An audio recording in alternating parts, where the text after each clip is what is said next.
रहीम अस्सलाम वालेकुम नाज़रीन, आप यूट्यूब चैनल देख रहे हैं। मैं इमरान ख़ान हूँ। जब से धमकी मिली है कि टाइट किया जाएगा उन बंदों को या उनके ख़िलाफ़ कार्रवाई की जाएगी जो मईशत के आदाद-ओ-शुमार सामने लाकर रखेंगे और फैक्ट्स को रिपोर्ट करेंगे, तो फिर तब से मैं ये ज़िम्मेदारी समझता हूँ अपनी कि मैं इन फैक्ट्स को हर मरतबा रिपोर्ट करूँ। एक नया फैक्ट ये है कि पाकिस्तान ने जो ये शशमाई थी पूरी एक 6 महीने, जो माली साल शुरू होता है आपका 1 जुलाई से और ये जाता है अगले साल जून के आखिर तक, तो इसको एक माली साल कहते हैं। तो माली साल की जो पहली 6 महीने की कारकर्दगी है वो ये है कि पाकिस्तान 2022 में से जब निकला तो पाकिस्तान तयशुदा हदफ से 24% कम रेवेन्यू हासिल कर पाया।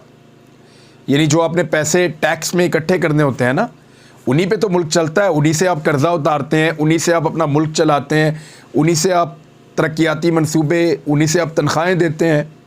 वो जो टैक्स इकट्ठा होता है उसका एक हदफ होता है कि हमें इस हदफ तक पहुंचना है। तो इस मरतबा उस हदफ से 24% पाकिस्तान पीछे रह गया और ये बड़ी बदकिस्मती और नाअहली है इस हुकूमत की कि 225 अरब रुपए यानी लगभग 1 अरब अमरीकी डॉलर पाकिस्तान ने अपने हदफ में नाकामी हासिल की है, उससे पीछे रह गया है। अब जब इसको पूरा करना पड़ेगा तो ये बहुत मुश्किल होगा, क्योंकि अगली शशमाई के अंदर FBR या फेडरल बोर्ड ऑफ रेवेन्यू, ये वो इदारा है जिसकी ज़िम्मेदारी है कि ये टैक्सेस इकट्ठे करने हैं।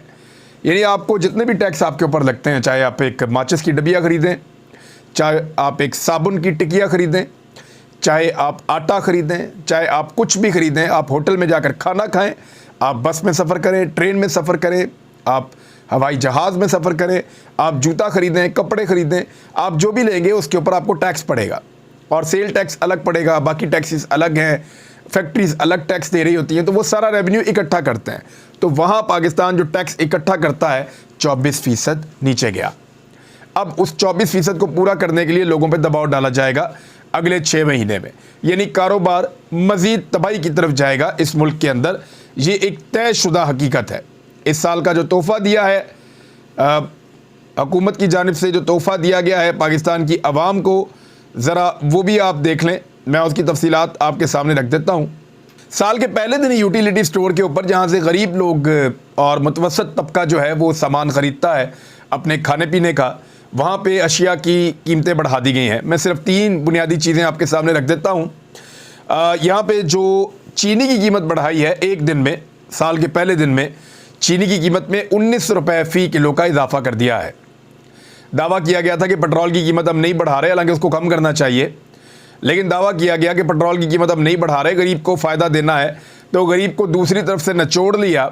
यूटिलिटी स्टोर पे एक दिन में चीनी की फ़ी किलो कीमत 19 रुपये बढ़ा दी गई, जबकि घी की फ़ी किलो कीमत 75 रुपये बढ़ा दी गई और आटे की जो थैली है उसकी कीमत 496 रुपये, यानी लगभग 4 रुपये कम, 500 रुपये तक कीमत जो है वो आटे की थैली की भी बढ़ा दी गई है। ये साले नौ का तोहफ़ा है 2023 की, जो 2023 का आगाज़ हुआ है उसका तोहफ़ा हुकूमत ने ये दिया पाकिस्तान की आवाम को कि इन चीज़ों की कीमतों में इजाफा कर दिया। और एक और जो तोहफ़ा पाकिस्तान को मिला है गुज़िश्ता चंद महीनों में, वो दहशतगर्दी में लगातार इजाफे का है। ये हुकूमत मुकम्मल तौर पर नाकाम हो गई है दहशतगर्दी के अफरियत से निपटने में।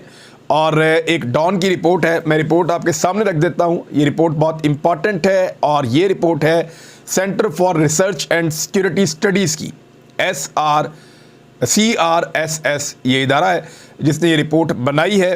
रिपोर्ट के मुताबिक ये कहा गया है कि 2023 में पाकिस्तान को मज़ीद पुरतशद्दुद वाक़यात का सामना करना पड़ेगा। और 2022 किस तरह का रहा, यानी 2022 में 300 से ज़ायद हमलों का सामना पाकिस्तान को करना पड़ा।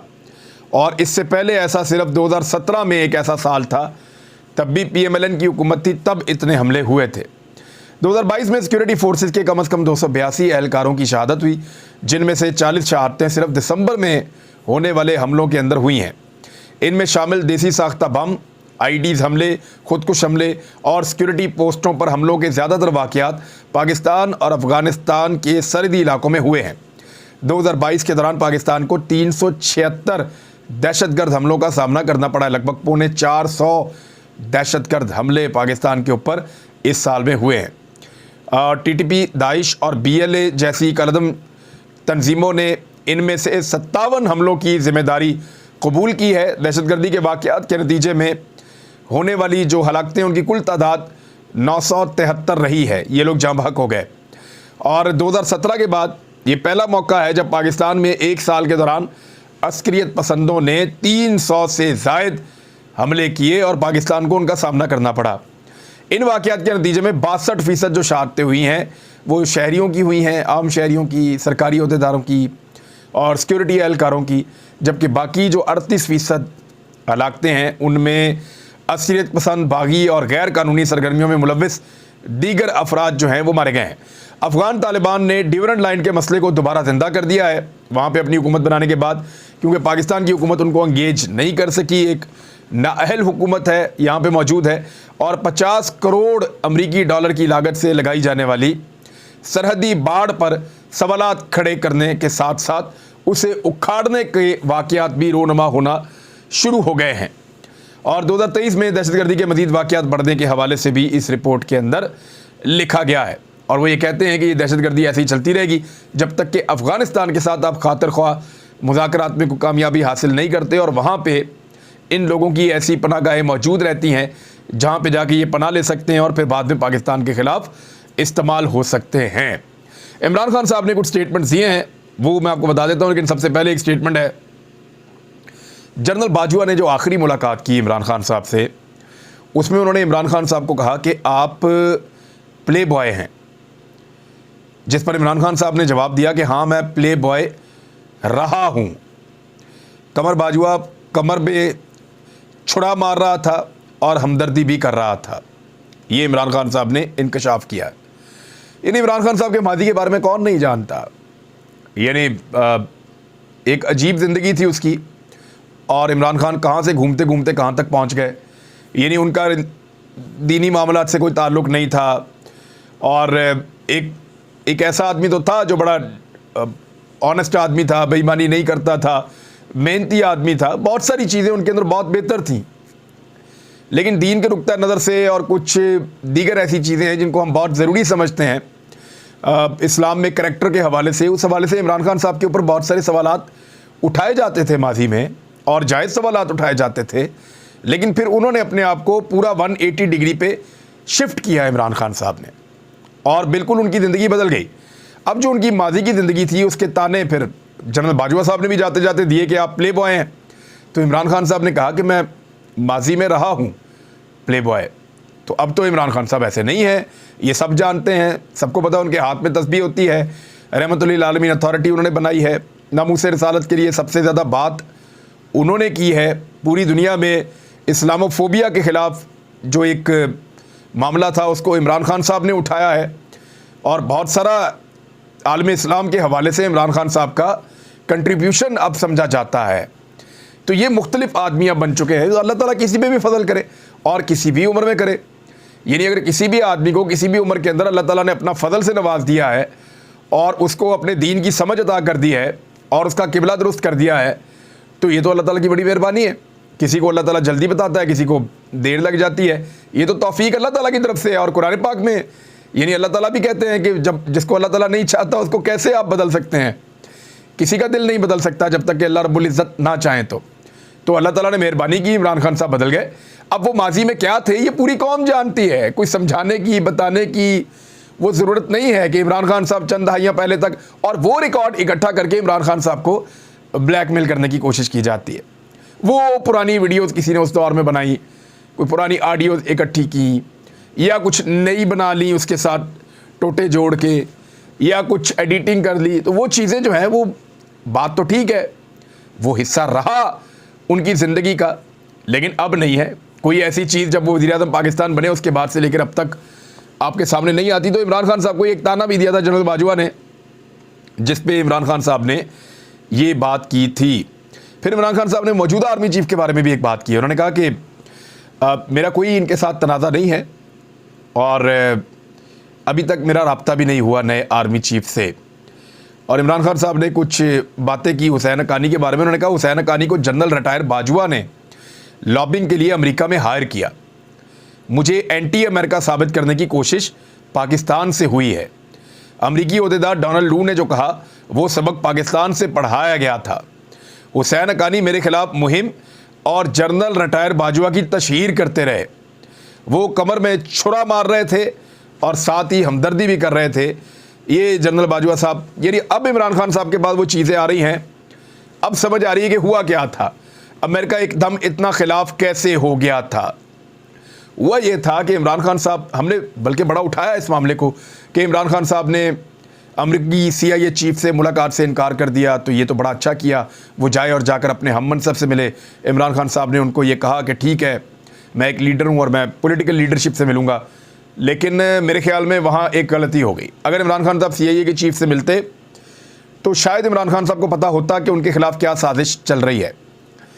अभी जो इत्तलात आ रही हैं या रिपोर्ट्स सामने आ रही हैं जिनके बारे में लोग बात कर रहे हैं और इस पर इंक्वायरी होनी चाहिए, हक़ाइक़ मज़ीद सामने आने चाहिए, लेकिन जो इल्ज़ामात सामने आ रहे हैं वो ये हैं कि जनरल फैज़ और जनरल बाजवा हुसैन हक्कानी से मिले थे, फिर इन्होंने एक इमरान खान साहब के नॉलेज से बाहर रहते हुए, उनको नहीं पता था इस बारे में, अमेरिका में लॉबिंग के लिए एक फ़र्म भी हायर की थी, उस पर इफ्तिखार दुरानी साहब के साइन भी करवाए गए थे एक ताल्लुक़दार की वजह से और उसको इस्तेमाल करते हुए। और इफ्तिखार दुरानी साहब उस वक्त इमरान खान साहब की काबीना में या उनके साथ मौजूद नहीं थे। एक दिन जनरल बाजवा साहब ने यह आइडिया भी पेश किया था कि हुसैन हक्कानी को क्यों ना इस्तेमाल किया जाए अमेरिका के साथ ताल्लुकात बहाल करने में। तो उसको, जो वहाँ पे लोग मौजूद थे, काबीना नहीं, एक मीटिंग थी, उसमें जो सीनियर लोग मौजूद थे तमाम ने उसकी मुखालफत कर दी थी। फिर जनरल बाजवा और जनरल फैज़ मुबैना तौर पर मिले थे हुसैन हक्कानी को, और उसके बाद हुसैन हक्कानी ये साबित करने में जुट गए थे कि अमरीकी मफादात के ख़िलाफ़ पाकिस्तान में इमरान खान है और अमरीकी मफादात के हक़ में पाकिस्तान में जनरल बाजवा हैं। अब ये मुबैना तौर पे स्टोरी सामने आ रही है जिसकी वजह से अमेरिकन जो एक एस्टेब्लिशमेंट है वो इमरान खान के ख़िलाफ़ होना शुरू हो गई, और फिर उन्होंने यहाँ तक साइफ़र का मामला पहुँच गया कि अगर तहरीक अदम एतमाद में इमरान खान को निकाल देते हैं तो आपके गुनाह माफ़, और अगर आप इमरान खान इसमें सर्वाइव कर जाते हैं तो फिर आपको उसके कॉन्सिक्वेंसेस भुगतने पड़ेंगे। अब ये जो साइफ़र है, उसके बाद पाकिस्तान के कौन से गुनाह माफ़ हुए, पाकिस्तान को अमेरिका ने कौन सी मदद की इमरान खान के निकलने के बाद। तो अमेरिकन तो फ़ायदा मांगते हैं और वो फ़ायदा उनको पाकिस्तान नहीं दे पा रहा, क्योंकि पाकिस्तान की आवाम जाग रही है और वो ये चीज़ें अब करने नहीं देगी। इमरान खान साहब ने एक और दावा किया कि उनके 3 लोगों को राब्ता किया गया है और उन पर दबाव डाला गया है कि वो न्यूट्रल रहें एतमाद के वोट में। यानी 3 ऐसे लोग हैं पंजाब की सूबाई असम्बली के, 188 है, अगर 3 लोग निकल जाते हैं 185 रह जाते हैं और परवेज़ इलाही एतमाद का वोट नहीं ले पाएंगे, तो उन 3 लोगों के ऊपर दबाव डाला गया। इमरान साहब को पता तो चल गया इमरान खान साहब को, और इमरान खान साहब ने उसको बेनकाब भी कर दिया, बता भी दिया कि 3 लोगों के ऊपर दबाव डाला गया है कि वो न्यूट्रल रह जाएं और एतमाद के वोट में परवेज़ इलाही को वोट ना डालें। दूसरी जानिब MQM जो है वो भी बिगड़ गई है, लेकिन एक और ख़बर यह है कि इस्लामाबाद का जो बल्दियाती इंतखाब होने जा रहा था और उसकी पोलिंग अब इसी हफ्ते होने की तवक्को है। उसकी वजह क्या है? उसकी वजह यह है कि बल्दियाती इंतखाबात की तैयारियों का सिलसिला इलेक्शन कमीशन ने एक मरतबा फिर तेज़ कर दिया है। इलेक्शन कमीशन को यह पता है कि उनके ऊपर तौहीन अदालत लग जानी है। जैसे ही अदालत बुलाए वहाँ जाओ और जाते ही कहो कि सर हमारी पूरी तैयारी है।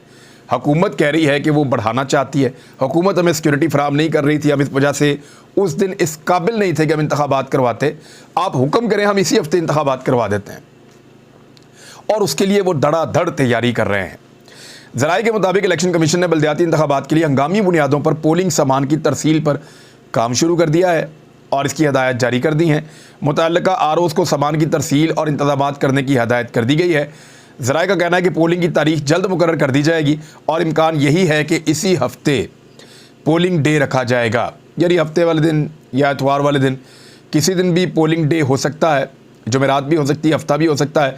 तो हफ्ते का दिन ज़्यादा बेहतर रहेगा इस्लामाबाद में, और इस हफ्ते को पोलिंग हो सकती है।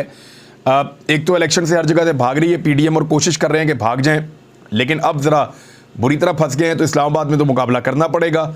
दूसरी जानिब प्रॉब्लम ये पैदा हो गया है कि MQM ने भी हाथ खड़े कर दिए हैं। यानी ये हाथ खड़े करने का मतलब ये है कि ये आपस में तय कर लेते हैं और बल्दियाती इंतखाबात से भागने का कोई नया बहाना ढूंढते हैं। कराची और हैदराबाद के जो बल्दियाती इंतखाबात हैं उसमें पाकिस्तान तहरीक इंसाफ इस वक्त मकबूल तरीन जमातों में से एक है।